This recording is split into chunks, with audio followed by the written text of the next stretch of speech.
Welcome to Now. The election calendar begins in less than a month, but already the 2008 campaign is delivering a few surprises.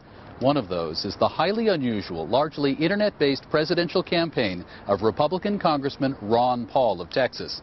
He is not your ordinary candidate, and neither are his supporters, from anti-war progressives to anti-tax libertarians, civil liberties types, and even some white supremacists.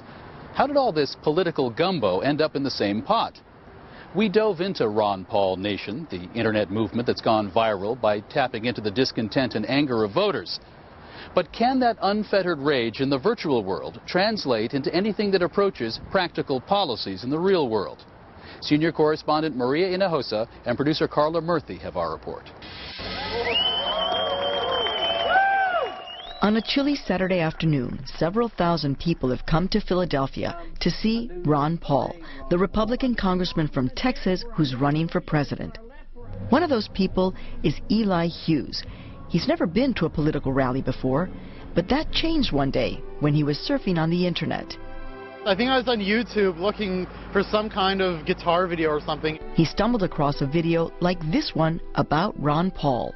We have allowed our nation to be overtaxed and overregulated and overrun by bureaucrats. Just hearing the man speak sold me. It wasn't a highly charismatic, kind of speech like a lot of the other candidates gave out. He was just speaking truth, and, I was impressed by that. Ron Paul has managed to not just impress people, but change them from apathetic observers to active supporters. And he hasn't done it with hugs and handshakes or the help of the mainstream media. The Ron Paul movement was born and bred on the power of the internet. It has been said that there were 2 or 3 dozen spammers out there running the campaign, and it looks like there's a lot more. Ron Paul's anti-war, anti-tax, anti-big government, libertarian message has whipped up some passionate supporters. Many had never been active in politics before. He's the man!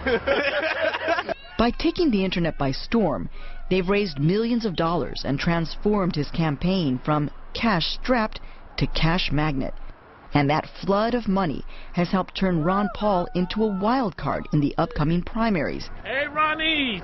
Ron Paul's unexpected rise has stunned the political establishment. But is the country ready for Ron Paul Nation? At this bar in Chicago, a Ron Paul meetup group is learning how to collect petitions. Meetups are gatherings of people with similar interests, from poodles to politics. They find each other online and then meet up. Brian Costin is the meetup organizer. He is willing to stand up for the Constitution, even when it's unpopular. Ron Paul's strict interpretation of the Constitution to protect against government abuse has earned him his nickname, Dr. No.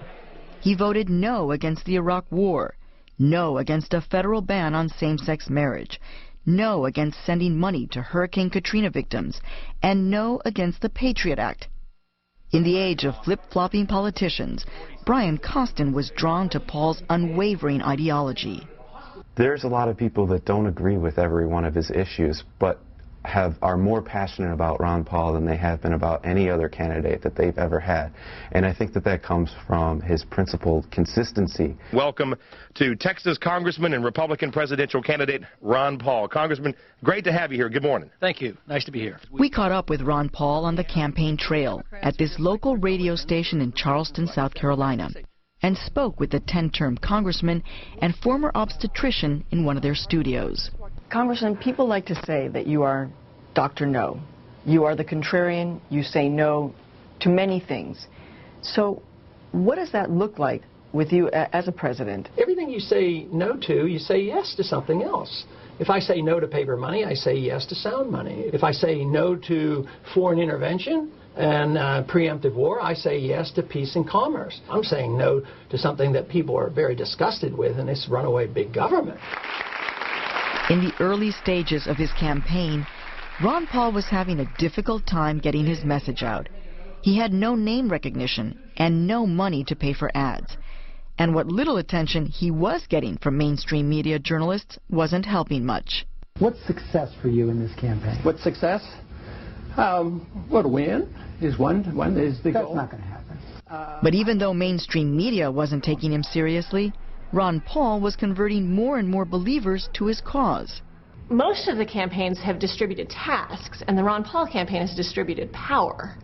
And that's a far more intoxicating and exciting kind of distribution to be a part of. Zephyr Teachout was Howard Dean's online organizer and is now a visiting professor at Duke University. She says the easiest way to distribute power is on the internet, but most campaigns aren't using the web in that way. Almost all the candidates this cycle have tended strongly towards the managerial use of the internet, the Coca-Cola use. Let's make the best site we can. I call them Stepford sites. And you come to those as a citizen and you feel like this is very nicely done and I don't belong here.